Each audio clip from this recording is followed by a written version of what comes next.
62-63 को आन्दोलनपछि राजकाजको शक्ति सिंहदरबारबाट देखिने गरी बालुवाटार निवास सरेको छ। शान्ति प्रक्रिया, संविधान लेखन अनि देशका साना ठूला राजनीतिक सहमति अनि विमतिको टुङ्गो पनि यही बालुवाटारबाटै लाग्ने गरेको छ। 13 वर्षपछि बालुवाटार फर्किएका प्रधानमन्त्री शेरबहादुर देउवासँग देशलाई अगाडि बढाउने कस्ता योजना छन् त? साझा सवालको 500औं अङ्क प्रधानमन्त्री निवास बालुवाटारबाट।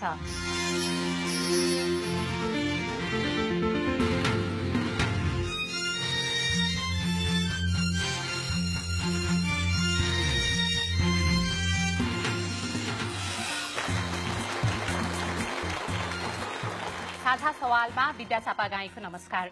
चौथो पटक प्रधानमन्त्री बनेर देशको शासन सत्ताको बागडोर सम्हालेका प्रधानमन्त्री शेरबहादुर देउवासँग आज हामी बालुवाटार निवासमा बहस गर्दैछौँ। यो बहसमा 65 जना सहभागीहरू पनि हुनुहुन्छ। चौथो पटक प्रधानमन्त्री बनेर बालुवाटार छिर्नु भएको छ। खास तपाईँ बालुवाटारलाई पछ्याउनुहुन्छ कि बालुवाटारले तपाईँलाई पछ्याउँछ? यो अवसर त अरूले बिरलै पाउँछन् फेरि। त्यस्तो छैन, अरूले पाएका छन्, नपाएका होइन। भोलि पाउला नि के भयो र? त्यो त्यसलाई ठुलो उठान्ने कुरा छैन। पछ्याउने चाहिँ कसले हो? पछ्याउने कुरा थाहा छैन। म अब प्रधानमन्त्री भएको छु, बालुवाटार सरेको छु, त्यही हो। पटक भए तर अब सर्ट पिरियड हो नि सबै बेला त्यस्तै हो। म सहभागीको कुरा सुन्छु। नाम पर्यो तारा प्रसाद त्रिपाठी हो मेरो थर। जिल्ला काभ्रे पलाञ्चोक कोशी देखा हो घर। म वृद्ध हुँ, मेरो प्रश्न पनि वृद्धकै पक्ष छ। अब वृद्धलाई हेर्ने प्रधानमन्त्रीज्यू तपाईँको के लक्ष्य छ? वृद्धको सुविधा मनमोहनले गर्नुभयो सुरु। 100बाट 1000सम्म सबैले बढाए खुरुखुरु। 1000बाट 2000 पार्ने पालो आयो ओलीको। तपाईँबाट वृद्धले गर्ने आशा के हुन्छ अब भोलिको?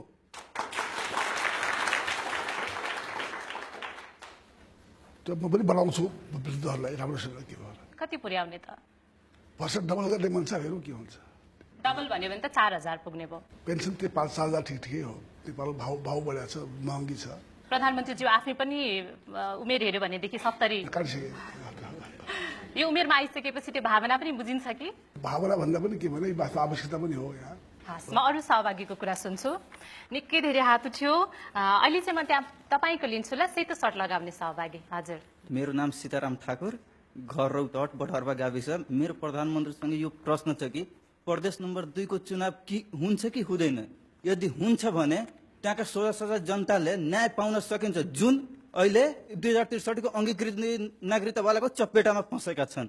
नमस्कार, म कालु सिंह खत्री रामेछापबाट। राष्ट्रिय जनता पार्टीले सीमाङ्कनलाई अन्तिम विवादको आफ्नो मिलन बिन्दुको अन्तिम विवादको रूपमा राखेको छ र सत्तारूढ सम्पूर्ण दलहरूले संविधान संशोधन पश्चात सम्पूर्ण माग सम्बोधन हुन्छ भनेको छ।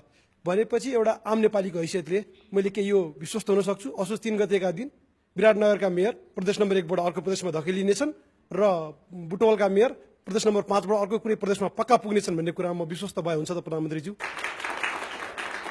असोज 2 गते चुनाव हुने कुरा चाहिँ निश्चित छ।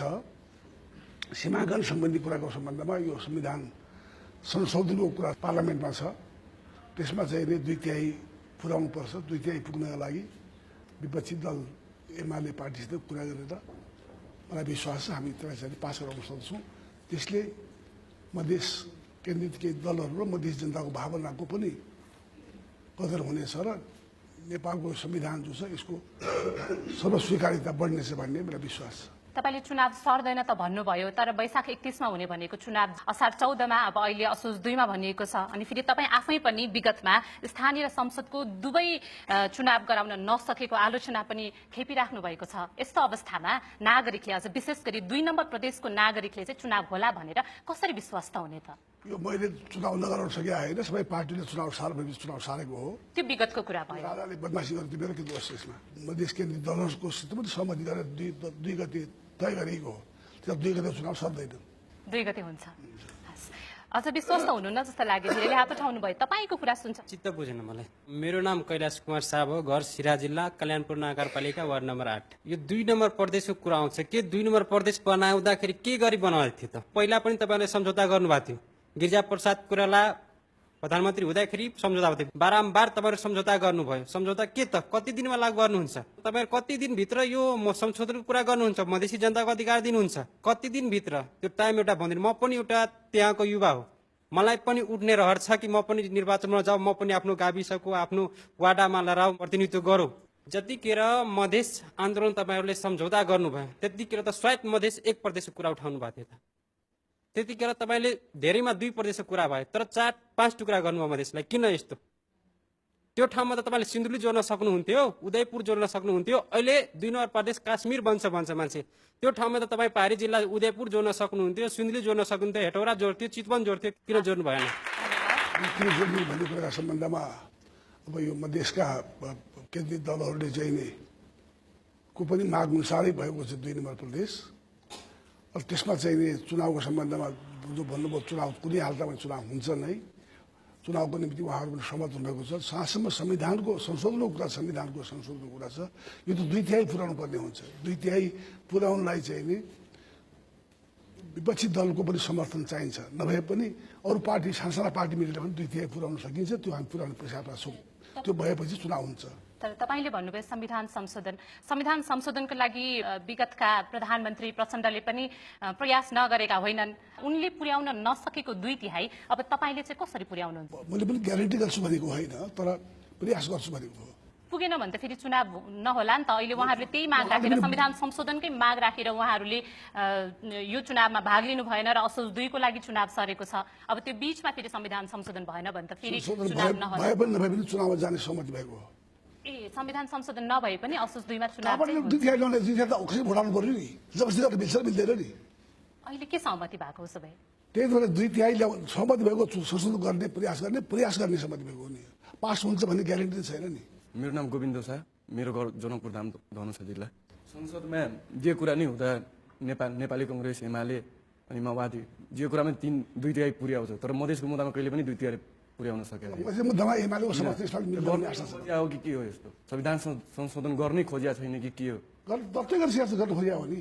तर विगतमा हुन सकेन। अब फेरि तपाईँ प्रधानमन्त्री हुनुभएको छ, उहाँहरूले तपाईँलाई फेरि त्यो कुर्सीमा बस्नको लागि सघाउनु भएको छ। प्रयास त गर्न दिनुहोस् न। भनेपछि कहिलेसम्म टुङ्गो लाग्छ त अब संविधान संशोधन हुन्छ कि हुँदैन भनेर? प्रयास गर्नु थाहा पाइहाल्नुहुन्छ नि। असोज 2 नै कुर्नुपर्छ?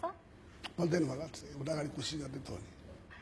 म फेरि सहभागीको कुरा सुन्छु। नमस्कार, मेरो नाम श्रीजु पन्त, मेरो घर बेसीसर नगरपालिका वडा नम्बर 11 लमजुङ। पूर्व प्रधान न्यायाधीश सुशीला कार्कीलाई तपाईहरूले बिना कारण केटाकेटी पारामा महाअभियोग लगाउनु भयो, तर महाअभियोग लगाइएका लोकमान सिंह कार्कीलाई कारबाही गर्नको लागि तपाईहरूले खुट्टा कमाउनु भएको छ। यो तपाईहरूको कस्तो प्रजातान्त्रिक पारा हो प्रधानमन्त्रीज्यू? हेर्नुहोस्, अब प्रधान न्यायाधीश सुशीला कार्कीको सम्बन्ध हामीले महाअभियोग फिर्ता लिएका हुनाले यस सम्बन्धमा केही बोल्न चाहन्न। उहाँले काम कारबाही गर्न नपाउने भए पछाडि फिर्ता लिनुको कारण चाहिँ के हो त नि?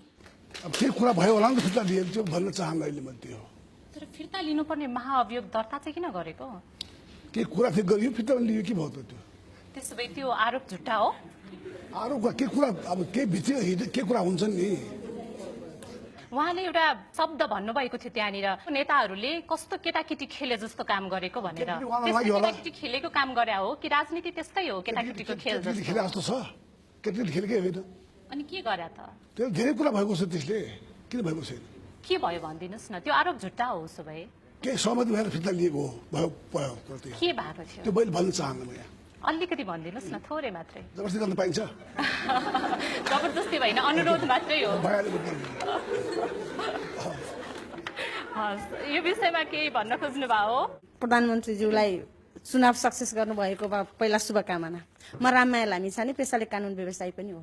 सुशीला कार्कीलाई महाअभियोग लगाउँदै गर्दा निवेदकको तर्फबाट निवेदनको मार्फतबाट फिर्ता लिने संवैधानिक व्यवस्था नै छैन। सुशीला कार्कीमाथि लागेको आरोपको बारेमा उहाँले आफ्नो निट एन्ड क्लिनको चिट लिने अवस्था अथवा सुनवाईको मौका पनि सदनमा पाउनु भएन। त्यो संविधानको विपरीत गएर कुन बाध्यात्मक परिस्थिति पर्यो जुन नेपाली कांग्रेसलाई संविधान विपरीत गएर निवेदकलाई निवेदन फिर्ता गरेर फिर्ता लिनुपर्ने बाध्यात्मक परिस्थिति आयो? जानकारी पाउनु पाए राम्रो हुन्थ्यो। मिल्छ भने यसको लागि एन्सर पाऊँ भन्ने अनुरोध। धन्यवाद। संविधान विरोधी हो कि संविधान अनुकूल हो भन्ने कुरा तपाईँले मैले भन्ने कुरा होइन। यो हेर्नुहोस्, संविधान अनुकूल हो भन्ने कुरा त संसदले मान्छेपछि त हामी को हौँ भन्ने। दुवै महाअभियोग चाहे सुशीला कार्की विरुद्ध लागेको महाअभियोगमा तपाईँहरूको अधिक सक्रियता होस् अथवा लोकमान सिंह कार्कीमाथि लागेको महाअभियोगमा तपाईँहरूको उदासीनता दुवैले काङ्ग्रेसलाई अलिकति अप्ठ्यारो पार्यो भनेर भन्छन् नि। यो चुनावमा त अझै त्यो टड्कारो रूपमा देखिन्छ पनि भनेका छन् धेरैले। चुनाव त्यसको कारणले भयो, चुनावमा केही फरक परेको छैन। चुनावमा धेरै कारणहरू छ, चुनावमा चाहिँ हामी धेरै पछाडि परे पनि छैनौँ। तर महाअभियोगको यो मुद्दाले काङ्ग्रेसको साख चाहिँ अलिकति भए पनि गिरायो भनेर भनेका छन् नि। त्यस्तो होइन, चुनावमा जित हार भन्ने कुरा हुन्छ, त्यो कुरा होइन नि। उहाँले भन्नुभयो वृद्धहरूले भत्ता दिए भन्यो, त्यो पनि कारण होला, धेरै कारण होला नि। त्यो कारण त्यो मात्रै कारण सुशीला कार्कीको कारण चाहिँ होइन। भनेपछि ज्येष्ठ नागरिकहरूको भोट चाहिँ तपाईँलाई कम गयो। त्यसो भए चाहिँ जित्या ठाउँहरू के भयो नि, हारेका ठाउँ त्यो पनि जित्या ठाउँ के भयो त? होइन, कुनै बेलामा प्रमुख दल सबभन्दा ठुलो दल भनेर भनिएको अब फेरि अहिले ठुलो भएर छोड्छ, हेर्दै जानु न। चुनावको रिजल्ट आओस् न, पहिलो नम्बर हुन्छ पार्टी। यो बीचमा महाअभियोगको प्रसङ्ग निस्किहाल्यो। साझा सवालको यही कार्यक्रममा केही समय अगाडि पूर्व प्रधान न्यायाधीश सुशीला कार्की आउनुभएको थियो र न्यायालय र राजनीति जोडिएका केही कुराहरू उहाँले साट्नु भएको थियो। त्यो कार्यक्रमको एउटा सानो अंश चाहिँ म यहाँनिर देखाउन चाहन्छु। न्यायाधीशको नियुक्ति गर्दाखेरि ठुल्ठुला नेताहरूको लिस्टै तपाईँसम्म आइपुग्यो भनेर भन्ने चाहिँ व्यापक चर्चा राख्ने जरुरतै छैन।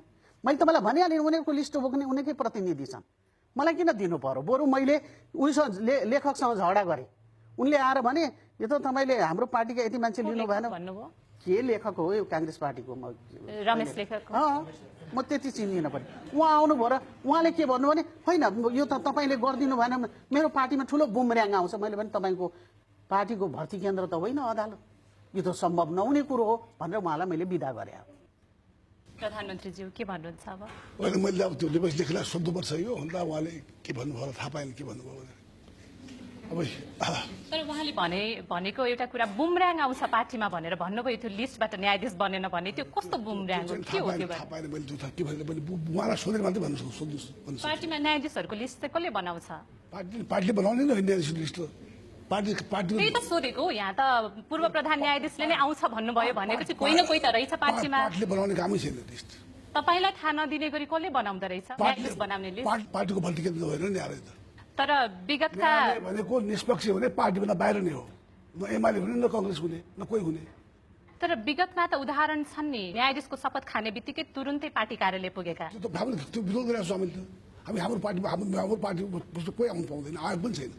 तपाईँहरू स्वतन्त्र न्यायपालिकाको हिमायती भनेर भन्नुहुन्छ, तपाईँले अहिले आफैले पनि अडान लिनुभयो। तर नेताको खल्तीबाट न्यायाधीश बनाउने यस्तै न्यायपालिकाको तपाईँहरूले परिकल्पना गर्नुभयो? कुनै हालत हुँदैन, पार्टीबाट मुक्त हुँदै हो। पार्टीको त काम गर्ने हो न्यायपालिकाले, न्यायाधीशले न्याय गर्ने हो। त्यही त हाम्रो लडाइँ। तर फेरि खुल्लिआम भनिराख्नु भएको छ, यो के हो? यो किन नमिलेको? कुनै पनि हालतमा हाम्रो पार्टीको नीति के हो कि भनेदेखिलाई चाहिँ स्वतन्त्र न्यायालय हुनु, कुनै पार्टीको प्रभावभन्दा बाहिर हुनुपर्छ। तपाईँ त पार्टीको निर्णय काम गर्छ नि, उसले पार्टीको भने अनुसार गर्छ। अनि न्याय कहाँ गयो त? निष्पक्ष न्याय त भएर नि। भनेपछि पूर्व प्रधान न्यायाधीश सुशीला कार्कीले यसै गरी नागरिक समक्ष अगाडि बसेर झुटो बोल्नुभयो होला है? झुटो बोल्नु भनेको छैन मैले भन्नु खोजेको के भनेदेखि हाम्रो पार्टीले त भन्दै भन्दैन। रमेशले भने पनि उहाँलाई सोध्नुला मैले। सोध्नुहुन्छ रमेश लेखकजीलाई? कुरा बुझ्नु न त के तपाईँलाई थाहै नदिई रमेशजीले त्यस्तो गर्नुभयो होला त? विश्वास रमेशले भन्नु यो त पार्टीबाट मुक्त हुने हो। तर पछिल्लो समयमा काङ्ग्रेस पार्टी चाहिँ देखिएरै नागरिकले थाहा पाउने गरेर नै अदालतसँग अलिकति रुष्ट भएको देखिन्छ नि। अख्तियारको काण्ड, भ्रष्टाचारको काण्ड होस् अथवा अख्तियारको कुरा होस्, कुरै के हो भन्नुहुन्छ भनेदेखि अझै मेरा पार्टीको बाध्यता छ। नेपालको आइजिपी बनाउने पूर्ण अधिकार सरकारको हो। हस्तक्षेप गरेको महसुस गरेको छु। महसुस गर्न पाइने, अन्याय भन्न पाइने, कुन देशको संविधानमा छ भन्न पाउने, मान्दिनँ भन्न पाइन्न, आउट गर्न पाइन्छ। ठिक भयो भन्नुपर्छ जरुरी छ, अन्याय भयो भन्नु हुँदैन। भनेपछि देशको सर्वोच्च पदमा आसीन हुने तपाईँलाई पनि सर्वोच्च अदालतले गरेको निर्णय चाहिँ अन्याय भयो भन्ने लाग्छ? निर्णय मान्दिनँ भनेको छैन मैले। कसैको साथ अन्याय हुन्छ नि, पछि त हुन्छ नि। एउटा अन्याय हुन्छ, एउटालाई त अन्याय हुन्छ, अन्त भन्न पाउने, त्यही भने मैले। नमस्कार प्रधानमन्त्रीज्यू, म चन्दन राज शर्मा, घर जनकपुर धाम। निर्वाचन सारेर के कुराको ठोस समझदारी भयो? मधेस केन्द्रीय के दल होस् त्यो कुरा भएर 2 नम्बरको सल्लाह उहाँसँग सल्लाह भएर डेट फिक्स गरियो असोज 2 गते। कारण 3-4 कारण। एउटा कुरा के छ भनेदेखिलाई हामीले चाहिँ नि त्यो केही तह थपेका थियो, सरकारले के निर्णय गरेको थियो उनीहरू जनसङ्ख्या आधारमा देऊ भन्दा जनसङ्ख्या बढी छ मध्ये पहाडभन्दा बढाइदिनु पऱ्यो भनेर हामीले बढाइदिएका हौँ तर सर्वोच्च अदालतले स्टे दिएपछि त्यो बढाउने कुरा रोकिया हुनाले सर्वोच्च अदालतको निर्णय पनि पुरा आइसक्छ ती बेलासम्म त्यसपछि चाहिँ सजिलो हुन्छ भन्ने हिसाबले उहाँहरूको सम्मति भएर गरिएको हो। म फेरि सहभागीको कुरा सुन्छु। रातो साडी लगाउने पछाडि ल। म सीता घिमिरे टोखा नगरपालिका 11। अहिले तपाईँको नेतृत्वमा गठन भएको मन्त्रीमण्डलमा महिला सहभागिता छैन। तपाईँको सोचाइ महिलालाई फुलमाला मात्रै पहिरा राख्ने हो कि कार्यकारिणी अधिकार महिलालाई दिने हो? कहिलेसम्म हामीले प्रथम महिला प्रधानमन्त्री भएको देख्न पाउँछौँ? धन्यवाद।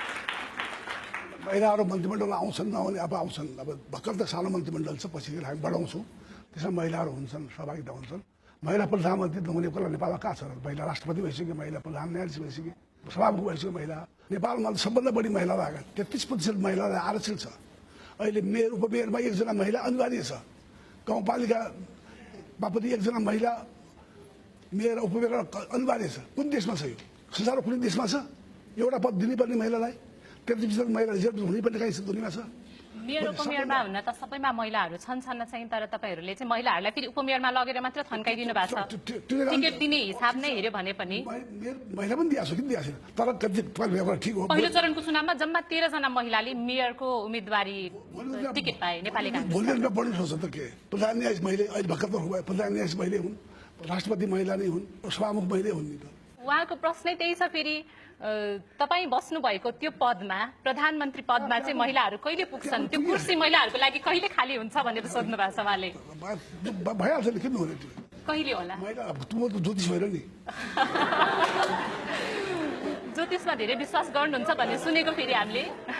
ज्योतिषीको कुरा उठाइहाल्नु भयो। अब मन्त्रीमण्डल विस्तार गर्ने साइट चाहिँ कहिले जुराउनु भएको छ? छिटै हुन्छ, सल्लाह गरेर पार्टीहरूसँग त्यही हो। अनि त्यसमा महिलाको संख्या तपाईँहरूले परिकल्पना गरे जस्तै 50% पुग्ला? हेर्दै जानुहोस् कति पुग्छ, अहिले भन्नु सक्दैन मैले। प्रधानमन्त्रीज्यू तपाईँ आफ्नै कदम जम भनेर धेरै भन्ने पनि गर्नुहुन्छ। अहिले त्यही त हो नि, कदम जम त हो नि। कर्णाली पुलिसलाई आरक्षण दिएको छ, जनजातिलाई आरक्षण दिएको छ, महिलालाई आरक्षण दिएको छ, दलितलाई आरक्षण दिएको छ, मधेसलाई आरक्षण दिएको छ। तर नेतृत्वदायी पदमा चाहिँ फेरि तपाईँको त्यही फर्मुला फेल खाएको पनि देखिया छ नि त। म जेनिसा थापा सिन्धुपाल्चोकबाट। तपाईँको लागि मेरो खास क्वेसन के हो भन्दाखेरि 9 महिनामा प्रधानमन्त्री र सरकार परिवर्तन हुनुको कारण के हो? के हामीले 5 वर्षसम्म स्थानीय प्रधानमन्त्री र राष्ट्रपति गर्न सक्दैनौँ र? स्थायी सरकार हजुर।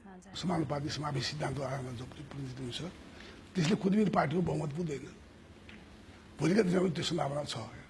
जब कसै पार्टीको सिंगल पार्टी बहुमत पुग्दैन भने त्यहाँ चाहिँ चेन्ज अफ गभर्मेन्ट भइरहन सक्दछ। तर यो अहिलेको चेन्ज भनेर सहमतिले भएको हो, यसमा त्यो होइन।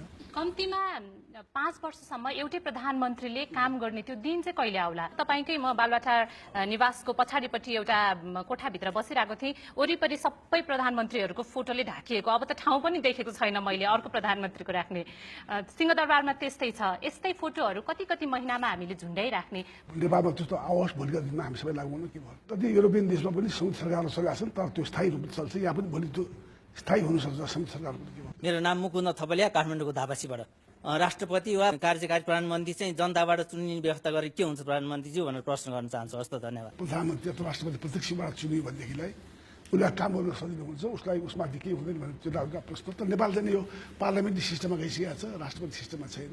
मधेस छ, पहाड छ, जनजाति छ, आदिवासी छ, सबैलाई चाहिँ को प्रतिनिधित्व एउटा व्यक्ति राष्ट्रपति गर्न सक्दैन। त्यस कारण चाहिँ नि यो कन्स्टिट्युन्सीको आधारमा, निर्वाचन क्षेत्रको आधारमा के हुन्छ भने कहीँ जनजाति पनि जितेर आउने सम्भावना हुन्छ, मधेसको दाजु जितेर आउने सम्भावना हुन्छ। त्यसले सम्पूर्ण नेपालको प्रतिनिधित्व हुने संसदको आवश्यकता हो।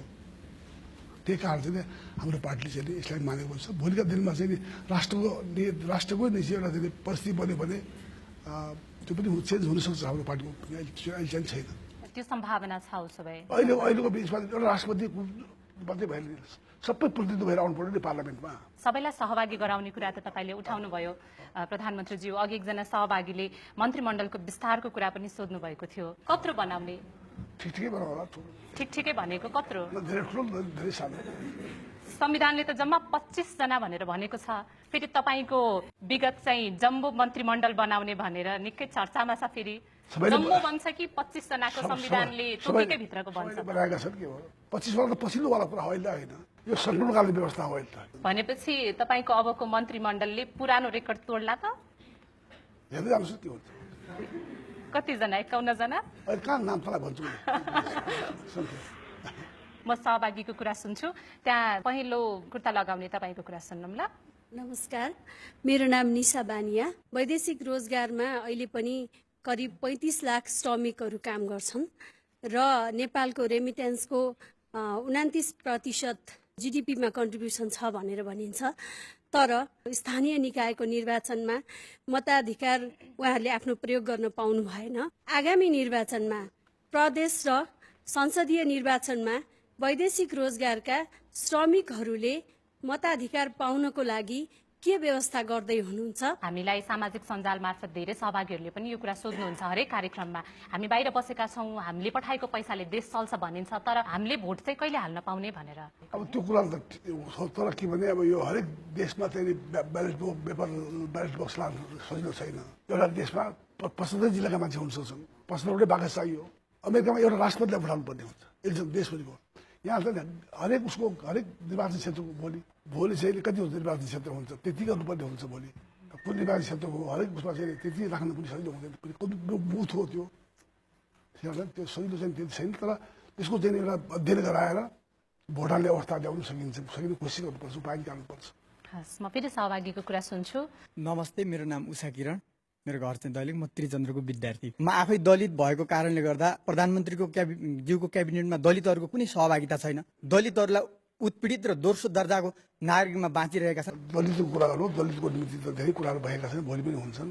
अर्का सहभागीको कुरा सुन्छु। यहाँ दोस्रो लहरमा तपाईँको कुरा सुन्छु। नमस्ते, म इरापुन, जाजरकोट जिल्ला, भेरी नगरपालिका। प्रधानमन्त्रीज्यू, यो राणा शासन र गणतन्त्रमा के फरक छ?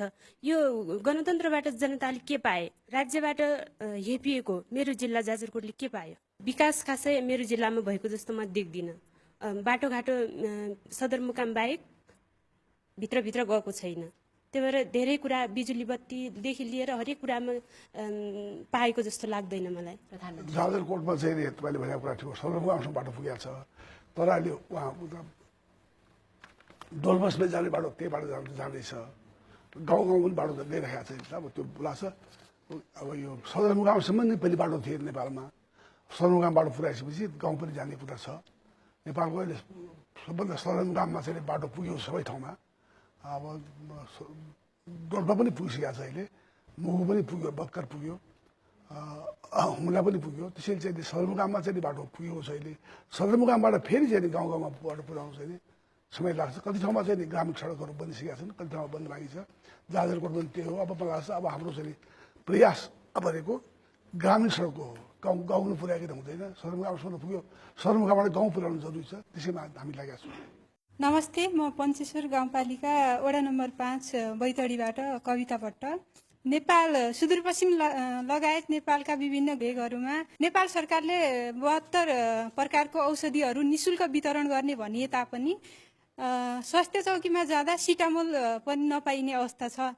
यसका साथै सुदूरपश्चिमका प्राय ग्रामीण भेगका युवाहरू रोजगारीको लागि भारत जाने र फर्किँदा एचआईभी एड्स जस्ता प्राणघातक रोगबाट सङ्क्रमित हुने र यो अवस्था बढ्दो रहेको छ। र यसलाई नियन्त्रण गर्नु र स्वास्थ्य समस्यालाई समाधान गर्नु र जनताको स्वास्थ्य प्रवर्धनका लागि के कस्ता नीति तथा कार्यक्रमहरू सञ्चालन गर्नुभएको छ? धन्यवाद।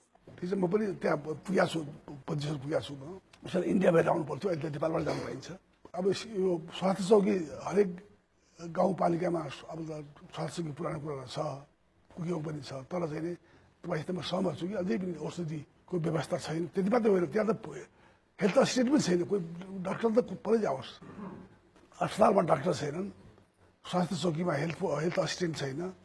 त्यस्तो समस्या देशभरि यो समस्या हो। त्यो त्यहाँ पनि समस्या छ। जसमा औषधि पाउँदैन भने औषधिलाई त त्यो हामी व्यवस्था छिटो गर्छौँ। औषधि पुग्नुपर्ने हो, पुरानो कोसिस गरौँ हामीहरू। कसरी सुनिश्चितता गर्ने? अब भनौँ न, निःशुल्क भनिएका औषधिहरू नजिकैको अर्को मेडिकलमा गयो भनेदेखि त्यहाँ बेचिरहेको पाइन्छ। तपाईँले आफैले भन्नुभयो डाक्टरहरू बस्दैनन्।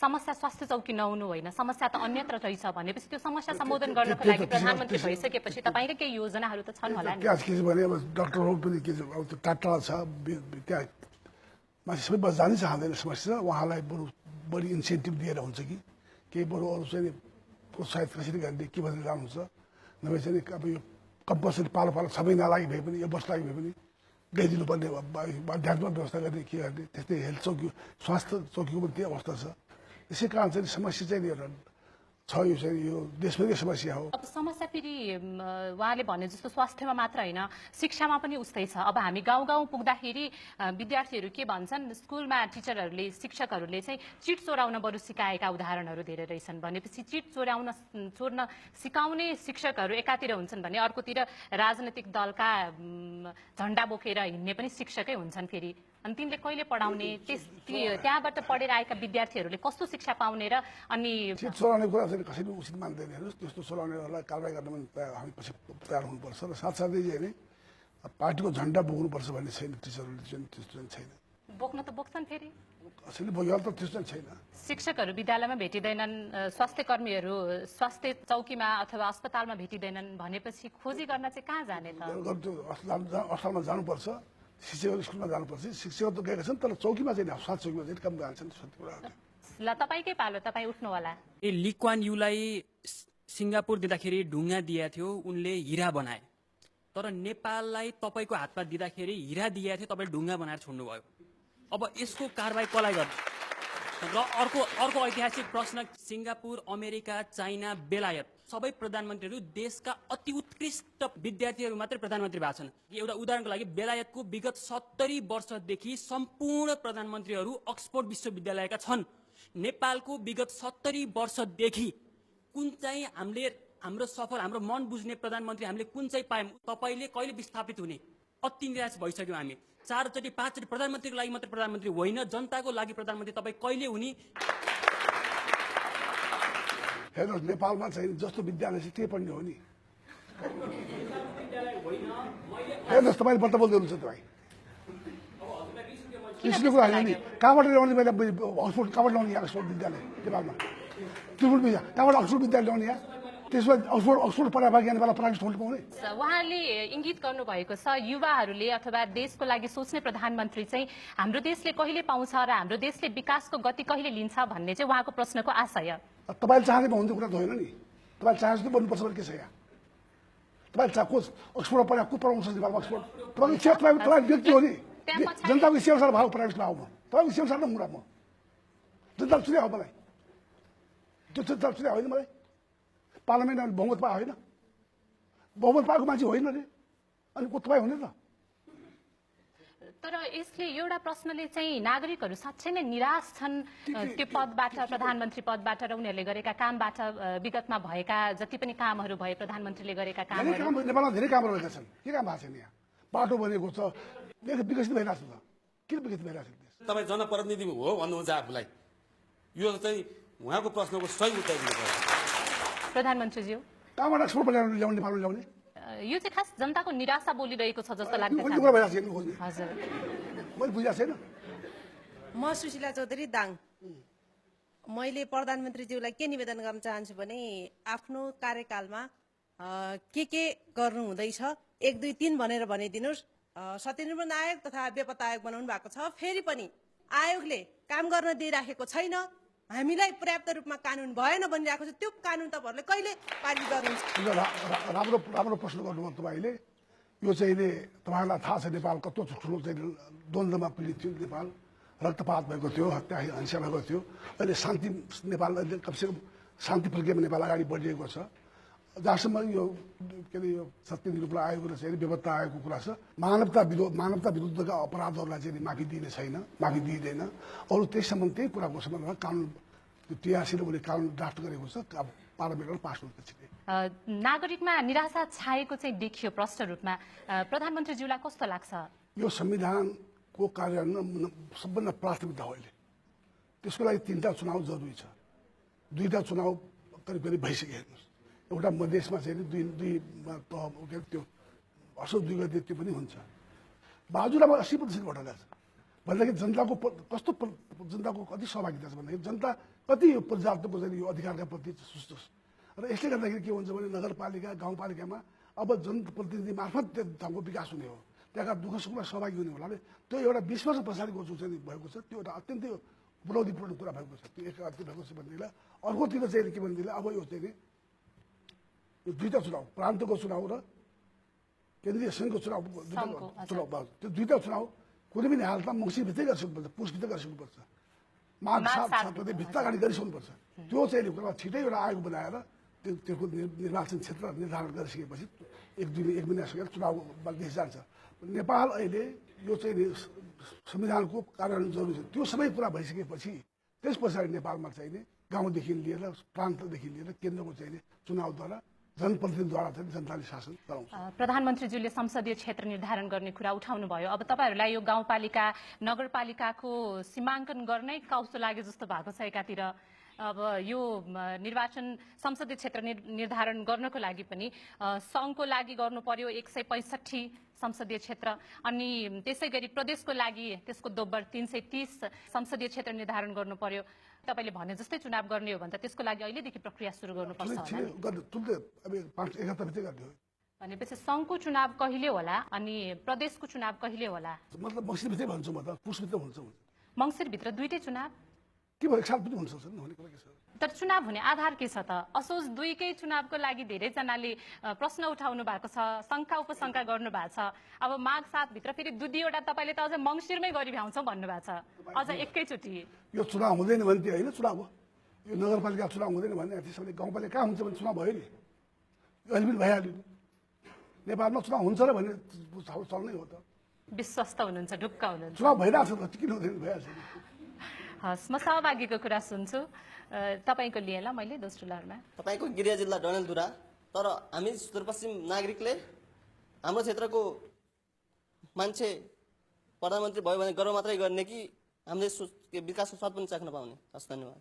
अब फेरि आरोप चाहिँ के लाग्छ भने प्रधानमन्त्रीजी सुदूरपश्चिम भएको भएर सुदूरपश्चिम मात्रै हेर्नुभयो, अन्त चाहिँ हेर्नु भएन भनेर भन्ने आरोप पनि फेरि उस्तै लाग्छ प्रधानमन्त्रीजीलाई। सुदूरपश्चिम अन्त हेर्दै भन्छ, के भन्दै हुनुहुन्छ? सत्य कुरो चाहिँ के हो प्रधानमन्त्रीजी? त्यहाँ बाटै थिएन, अहिले बल्ल बल्ल मुस्किलले चाहिँ सदरमुकामसम्म बाटो पुगेको छ। सदरमुकाबाट गाउँ जाने बाटो सुरु भइरहेको छ। या त पहिले इन्डियामा जानु पर्थ्यो, सुदूरपश्चिम जाँदाखेरि नेपालको बाटो इन्डियामा जानु पर्थ्यो। अहिले नेपाल टु नेपाल जानु पाइयो, काम भएको छ त।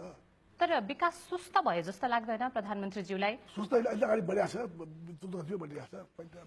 बिचमा द्वन्द्व भयो नै भयो नि त, कहाँबाट हुने भने बल्ल यता चाहिँ शान्ति प्रक्रिया अगाडि बढिरहेको छ। तपाईँ चाहिँ सन्तुष्ट हुनुहुन्छ यो विकासको गतिले? को सन्तुष्ट छ यहाँ? अब के गर्नु भएको छ? नागरिकहरू मात्र निराश होइनन्, तपाईँ आफै पनि निराश हुनुहुन्छ? सबै निराश शब्द प्रयोग गर्न चाहन्न, म उत्साहपूर्वक गर्दैछु। नागरिकहरू निराश छैनन्, काम भइरहेको छ, सुधार्नु पर्ने देख्नु भएको अझ अगाडि बढ्छ। अब ग्रामीण सडक बन्दैछ, त्यहाँ गाउँ सडक बनेपछि मात्रै किसानहरूले त्यहाँको उत्पादन चाहिँ बेच्न पाउँछ, गाउँमै बेच्न पाउँछ। नभए डोकोमा बेचेर चाहिँ ल्याएर चाहिँ सदरमुकाममा ल्याउने, मार्केटमा ल्याउने कुरा गाह्रो छ नि।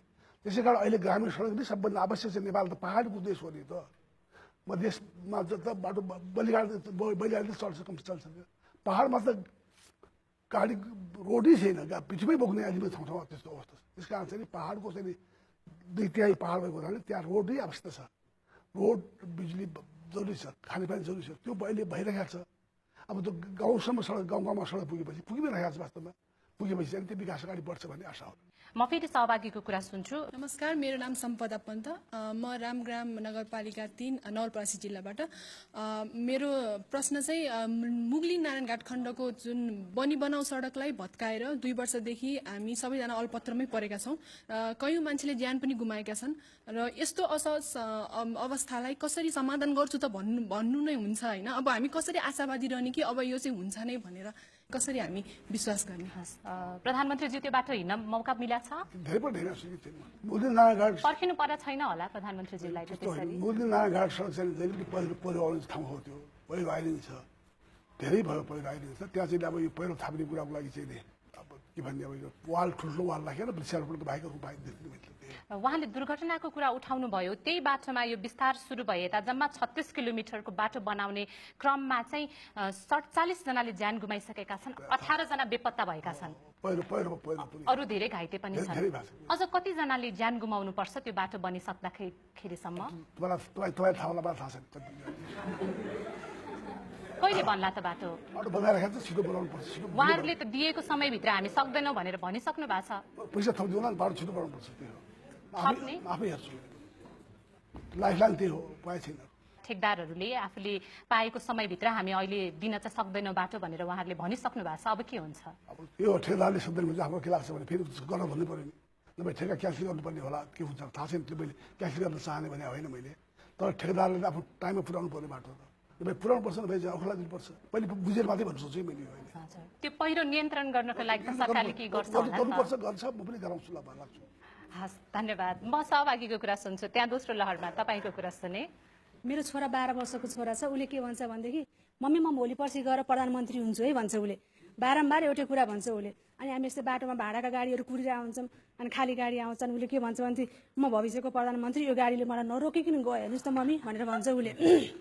अनि त्यसमा तिमीले के देखेछौ त्यसको प्रधानमन्त्रीमा भन्दाखेरि उसले चाहिँ के भन्छ भने हेर्नुहोस् न मम्मी चिल्लो गाडीमा जान पाइन्छ, अगाडि पछाडि मजाले गाडी राख्न पाइन्छ, त्यहाँ गएपछि टन्न पैसा कमाइन्छ, एवान घरमा बस्ने। के छ उसको दिमागमा के छ कुनी उहाँका आँकी गर्वका साथ भन्छौ म प्रधानमन्त्री हो, म भविष्यको प्रधानमन्त्री हो भन्छ। प्रधानमन्त्री हुन्छ हुन्छ ल।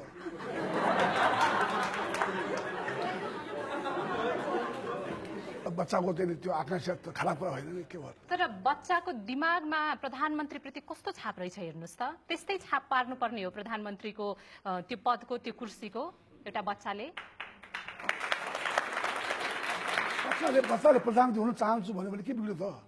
तपाईँको छोराको चाहिँ इन्ट्रेस्ट जो छ त्यो गराउनुहोस् कि प्रधानमन्त्री हुन चाहन्छ भने यो चिल्लै गाडी सही के भयो त? खराब चिल्लो गाडीमा चढ्ने इच्छा राख्नु खराब हो?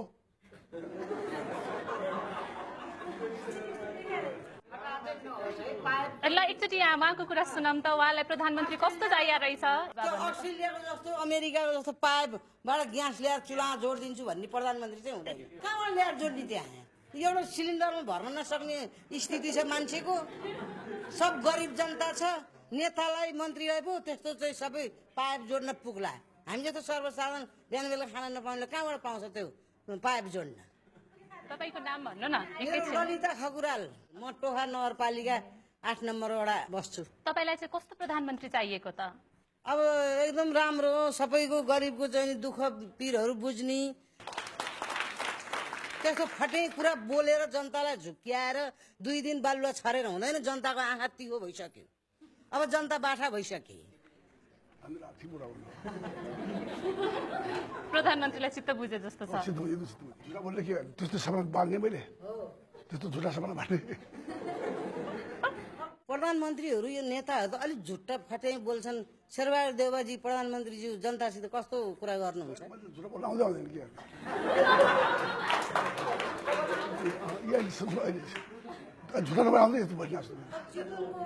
भोट चुनावमा त साँठगाँठ चर्को हो भन्ने चाहिँ हल्ला थियो नि। साँठगाँठ भइगयो त्यहाँ चुनाव जित्ने हाल्ने थाहा छैन बाकसमा छ। काङ्ग्रेस सिङ्गल लड्न किन सक्नु भने हजुरको आँट भएन प्रधानमन्त्री थियो। अन्तत सिङ्गल लड्या छ नि। काङ्ग्रेसको झन्डा बोकेर भोट चाहिँ फेरि माओवादीलाई माग्नु भएकै हो। फेरि हाम्रो संयुक्त सरकार छ के भयो त यसो? यस्तो नमिल्ने भन्ने कुरा छैन नि। कमल थापा र के अरे केपी ओलीजी मिलेर केपी ओलीजीको सोधेको होइन, तपाईँकै सोधेको किन साठगाँठ गरेको भनेर। होइन, हाम्रो माओवादी पार्टीको त सरकार छ त, संयुक्त सरकार छ। कति ठाउँ मिलेर चुनाव लडिरहेको छ, त्यहाँ पनि मिले हो चितवनपट्टि। भनेपछि अब संसदीय चुनावमा पनि तपाईँहरू यसरी जाने, प्रदेशको सङ्घको चुनावमा पनि यसै गरी जाने हो? त्यो चाहिँ अहिले पनि भन्नु सक्दैन के हुन्छ पछि कुरा पछि। हस्, म सहभागीको कुरा सुन्छु। मेरो नाम कान्छा गुरुङ हो। मेरो गाउँ चाङु नारायण राजधानीको नजिकै भएर पनि हालसम्म एउटा मोटरसाइकल गुड्ने सडकसम्म राम्रो छैन। अहिले त्यो जस्तै अब यो साखु जाने बाटो हेर्नुहोस् त, यहाँ चाबेलदेखि हिल्लामे छ, हामी त्यही बाटो आएको। अहिले नागरिकहरूसँग आशा त्यति ठुलो छैन, सानो सानो छ। मेरो गाउँको बाटो बनोस्, मेरो अस्पताल, मेरो नजिकैको अस्पतालमा चाहिँ डाक्टरहरू आउन्, स्वास्थ्यकर्मी आउन्, विद्यालयमा शिक्षकले राम्रो पढाइदियोस्। नागरिकका यी ससाना आशा अपेक्षाहरू पनि पुरा गर्न रोड विभागलाई जिल्लालाई पैसा दिएको छ, त्यहाँबाट काम भइरहेको होला। तर ढिलासुस्ती चाहिँ अति ढिलासुस्ती यो किन हुने? बजेटै कार्यान्वयन हुँदैन समस्या। त्यो के भने बजेटै चाहिँ खर्च हुँदैन, पैसा समस्या। बजेट खर्च हुँदैन, खर्च गरे अनुसारको काम पनि हुँदैन, प्रगति हुँदैन भनेर भन्नुभयो। अब कसरी सुधार्ने त त्यसलाई? अब त्यो त्यही हो कुरा। यो सबभन्दा बाटो त अति आवश्यक कुरा हो, खानेपानी आवश्यक कुरा हो। त्यो हुनुपर्ने हो। त्यो पनि अब हेरौँ, यहाँ थुप्रै जिल्लाका सहभागीहरू हुनुहुन्छ। टाढा टाढाको कुरा त परको कुरा होइन, यहीँ नजिकै वरिपरि रिङ रोड तपाईँहरूकै वरपर घुमेको छ, त्यही पनि ढिलासुस्तीको नमुना बनिसक्यो। 4 वर्षभन्दा धेरै लागिसक्यो। हेर्नुहोस् त, धेरै भाषा म बुझ्छु भनिसक्यो त। प्रधानमन्त्री नभए पनि तपाईँहरूकै संयुक्त सरकार थियो, फेरि सोध्न त तपाईँलाई मिल्ने हो नि। नमस्कार, मेरो नाम शर्मिला सुनार, रामेछाप उमाकुण्ड गाउँपालिकाबाट। भूकम्प गएको 2 वर्ष भइसक्यो। आजसम्म पनि ती सोझा साझा गरिब जनताहरू ती चिसो ठाउँमा पनि आजसम्म ती कटेजहरूमा टहरोहरूमा बस्नु परेको छ। उनीहरूलाई कहिले चाहिँ त्यो स्थायी घरभित्र बस्न सक्छन्? भूकम्प पीडितको चाहिँ कामहरू चाहिँ नि अगाडि राम्रोसँग बढिया छ। रामेछापको कुरा भन्नुभयो, म बुझेर कुरा भन्न सक्छु। मैले कति ठाउँमा चाहिँ विकट ठाउँमा चाहिँ समस्या अझै पनि आएको छ। रामेछाप पनि विकट ठाउँ त छ त्यहाँ, कति ठाउँमा त वास्तवमा गाह्रो पनि छ त्यहाँ। त्यसपछि हामी हेरौँ। प्रधानमन्त्रीज्यूलाई एउटा कुरा सोध्न मन लाग्यो, नागरिकको दुःखमा दुख्ने मन हुँदैन प्रधानमन्त्रीको अथवा नेताको? हुन्छ, किन हुँदैन? किन लाग्छ नि? तर दुख्छ भने त भुइँचालो गएको यतिका वर्ष भइसक्यो, नागरिकहरू अझै टहरोमा छन्। 3 वर्ष बर्खामा बिताइसके टहरोमै नागरिक भनिसके तपाईँले लागिरहेको छ। म त भर्खर प्रधानमन्त्री 3-4 महिना भएको छैन, 2 महिना म लाग्छु त भनिसके तपाईँले। तर तपाईँ पहिला संयुक्त सरकारमै हुनुहुन्थ्यो र फेरि एउटा प्रमुख पार्टीको तपाईँ नेतृत्वदायी पदमा हुनुहुन्थ्यो। जहाँसम्म मलाई खबर थियो त बनाउनु भइरहेको छ भनेर भएको छैन भने म हेर्छु भनिसके तपाईँले। 15 गतेसम्म 3 किस्ता पाएको परिवारको संख्या जम्मा 1903। बुझ्नुला ठिक छ। 5 लाख परिवारहरू विस्थापित भएको छ। के योजना बनिराखेको छ यो भुइँचालो प्रभावित? हाम्रो भुइँचालोमा अहिले त्यो त्यसको चाहिँ भूकम्प पीडित एउटा रिकन्स्ट्रक्सन कमिटी बनाएको छ, त्यसको अध्यक्ष हुनुहुन्छ, उहाँलाई बोलाएर कुरा गर्छु के छिटो गरेर भनेर भन्छु। कति महिना सरकारमा बस्ने अब? तपाईँलाई के लाग्छ भन्नुहोस् न। प्रधानमन्त्रीज्यू स्वयं यही हुनुहुन्छ, प्रधानमन्त्रीज्यूकै मुखबाट सुनौ भनेर। चुनावसँग मैले हेर्ने हो, चुनावपछि कस्तो हुन्छ, चुनावको रिजल्ट यो हुन्छ त्यही आधारमा हो। नमस्ते, मेरो नाम सुरुचि पन्त, म पर्साबाट हुँ। हजुरले जसरी अब चुनाव गराउनुहुन्छ होइन, हामी पढ्ने स्टुडेन्टहरूलाई चाहिँ धेरै गाह्रो हुन्छ क्या, किनभने हामीले कलेजहरू छोडेर हामी भोट हाल्न जान्छौँ होइन। उता गएपछि चाहिँ चुनाव सरिदिन्छ, सरेपछि हाम्रो स्टुडेन्टहरूलाई पनि गाह्रो। अनि त्यसपछि यहाँबाट बाहिर गयो, विदेश गर्न पढ्न गयो, त्यसपछि उताबाट यता पैसा आउँछ, यता आयो, यता बिजोक नेपालको के छ भने उता रोड भत्किया छ, उता यो छ, उता त्यो छ, हडताल छ, यता छ उता, यो सबै कहिले सप्रिन्छ क्या? हजुर, चुनाव सक्दैन, चुनाव भोट आउँछ नि कुरा। यहाँ राम्रो रोजगारी नभएर विदेश सबैजना हाम्रो साथीहरू जान्छन्, हामीले उनीहरूलाई पनि सोध्छौँ कि नजाऊ न, किन हाम्रो आफ्नै यस्तो धरती तिमीहरू छोडेर तिमीहरू बाहिर जान्छौ भन्दा उनीहरूले के भन्छ भने के छ यो नेपालमा, उतापट्टि रोड भत्किया छ, उता त्यो छ, अनि हडताल भन्यो, त्यो भन्यो अनि गरेर केही पनि छैन नेपालमा भन्छन् क्या उनीहरू। अनि उनीहरू बाहिर जान्छन् भनेपछि हाम्रो साथीभाइहरूलाई कहिले हामीले फिर्ता ल्याउन सक्छौँ त? के अरे बाहिरबाट कहिले हाम्रो भाइ बहिनीहरू विदेश गएर पढ्दिनँ, म नेपालमै बसेर पढ्छु, नेपालको लागि हामी आफै गर्छौँ, कहिले त्यो हाम्रो आँट्छन् जुट्छन् क्या? त्यो चाहियो कि हजुरबाट हामीले एन्सर। एज हामी युवा भइसकेपछि हामीले हजुरसँग त्यो अपेक्षा राख्छौँ क्या? होइन, ठिक, अब तपाईँले भनेको कुरा ठिक हो, विदेशको जाओस् हामी चाहँदैनौँ, नेपालमै पढ्ने वातावरण छैन भन्ने कुरा मान्दिनँ। नेपालमा राम्रो पढाइ पढिरहेको छ, राम्रो पढाइरहेको विद्यार्थीहरू पढ्नको लागि विदेश जानुपर्छ भन्ने छैन। तर जहाँसम्म रोजगारीको सम्बन्धमा, कामको सम्बन्धमा नेपालमा बेरोजगारी समस्या अझै पनि छ, नभएको होइन। बेरोजगारी समस्या त सबै देशमा पनि छ। नेपालमा बेरोजगारी समस्या हटाउनु चाहिँ हामीले यो उपाय निकाल्नुपर्छ भन्ने म समझ्छु। प्रधानमन्त्रीजी, काङ्ग्रेसको चुनावी घोषणापत्रमा चाहिँ हरेक वर्ष 3 लाखलाई रोजगारी दिने भनेको छ। त्यो रोजगारी कहाँ दिने, नेपालमा कि विदेशमा? कसरी त, के योजना छ? यो रोजगार घोषणा हामी छिटै घोषणा गर्दैछौँ, अहिले कहाँ घोषणा गर्ने फेरि? नमस्कार, म विपना शर्मा, म चाहिँ नेपालको पहिलो बालमैत्री नगर सुनवल नवलपरासीबाट। हजुर प्रधानमन्त्री भइसकेपछि नेपाललाई चाहिँ बालमैत्री बनाउनको लागि हजुरको आफ्नो योजना के छ? बुदागत योजना भनिदिनुहोस्। हजुर प्रधानमन्त्री रहिरहँदा र नेपाली कङ्ग्रेसको विधानमै हेर्ने हो भने पनि बाल अधिकार हनन गर्ने व्यक्तिहरूको सदस्यता नै खारेज गरिने र नयाँ सदस्य पनि नदिने कुरा छ। तर यो कार्यान्वयनको पक्ष चाहिँ के छ? अलिकति प्रश्न पारिदिनुहोस् न। धन्यवाद। बाल अधिकार हनन त कडा सजाय दिनुपर्छ, विपत्ति छैन। हाम्रो पार्टी पक्षमा छ, सरकार पक्षमा छ। योजना भनेको सरकारको चाहिँ अहिले कडा ऐन छ, हामीसित त्यो कानुन लागू गर्ने हो। नमस्कार, म डाक्टर तोशिमा कार्की ललितपुरबाट। सर्वोच्च अदालतले डाक्टर गोविन्द केसीका सम्पूर्ण सम्झौताहरूलाई कानुनी मान्यता दिइसकेको अवस्थामा अझै पनि ती सम्झौताहरू कार्यान्वयन नभएको कारणले डाक्टर गोविन्द केसीले यही असाढ 31 गतेको अल्टिमेटम दिएर फेरि पनि अनसनमा जान्छु भनेर यहाँलाई चिठी लेखिसक्नु भएको छ। मेरो प्रश्न प्रधानमन्त्रीज्यूलाई, तपाईँले त्यो चिठी पाउनु भयो कि भएन, र चिठी पाइसक्नु भएको भए अहिले 14 दिन मात्र बाँकी रहेको अवस्थामा तपाईँ अहिले भर्खरै म झुटो बोल्दिनँ भन्ने प्रधानमन्त्रीज्यूलाई म सोध्न चाहन्छु, फेरि पनि प्रतिबद्धता र कटिबद्धतामै सीमित हुनुहुन्छ कि त्यसलाई अक्षरशः लागू गरेर देखाउनु हुनेछ? यही प्रश्न प्रधानमन्त्रीज्यूलाई। अहिले उहाँको जायज मागहरू पुरा गर्ने सरकार तयार छ। कुरा गर्ने वास्तव कहिले हुन्छ त्यो 14 दिन भनेर उहाँले भन्नुभएको छ? कहिले कुन मितिमा कुन टाइम भनेर भन्ने सोध्ने हो। कुरा गर्छु भनिसके त तपाईँले, कुरा गर्छु भनिसके त। म फेरि सहभागीको कुरा सुन्छु एकैछिन। भ्रमणमा जाँदै हुनुहुन्छ, हाम्रो राष्ट्रको शिर निहुराएर आउनुहुन्छ कि शिर उठाएर आउनुहुन्छ, यही हाम्रो प्रश्न। नेपालको शिर ठाडो पार्ने बाहेक के काम हुँदैन। एउटा प्रश्न मनमा सधैँ उब्जिन्छ प्रधानमन्त्रीज्यू, नेपालमा प्रधानमन्त्री हुने बित्तिकै भारत भ्रमण गर्नै पर्ने यो चलन चाहिँ किन? हुने बित्तिकै भारत हुनु होइन, नेपालमा चाहिँ उनीहरू त आउँदैनन्, फेरि उनीहरूको राजनीतिक विषयमा हामीलाई सोध्दैनन् त। फेरि नेपालको प्रधानमन्त्री भारतले निम्ति जाने, भारत चीन दुवै ठाउँमा जाने चलन छ। किन हो त्यो चलन चलाएको खासमा? निम्ता त्यहाँ जाने हो नि, निम्ता अन्तबाट पनि त आउँदो हो नि त। जाने तर विशेष गरी भारत भ्रमणलाई लिएर चाहिँ नागरिकहरूले सधैँ शङ्काको दृष्टिले हेर्छन्, अलिकति संशय हुन्छ, चित्त बुझ्दैन नागरिकहरूको, मन दुख्छ, किन होला? चित्त बुझ्ने किसिमले आउँछ, फर्केर होला नि त। के भयो, छिमेकी राष्ट्रका प्रति त्यस्तो कहिलेकाहीँ भावना हुन्छ नि। के भयो, ठुलो देश छ, हाम्रो सानो देश छ, ऊ होला भन्ने चिन्ता हुने स्वाभाविक कुरा हो। यसलाई खराब ठान्नुहुन्न। प्रधानमन्त्रीज्यूलाई अब मेरो अन्तिम प्रश्न यो चाहिँ, आफैसँग आफ्नो अपेक्षा हुन्छ नि, के अपेक्षा गर्नु भएको छ तपाईँले चाहिँ? मेरो आफ्नो अपेक्षा आफ्नो लागि केही पनि छैन। मैले देशका लागि गर्ने हो। मैले भनिसकेँ मेरो काम भनेको अहिले संविधानको कार्यान्वयन गर्ने हो। त्यसका लागि 3 वटा चुनाव गर्ने हो। चुनावको रिजल्ट पछाडि चाहिँ जस्तो संसद हुन्छ त्यो संसदले चाहिँ नेपालको सरकार बनाउँछ।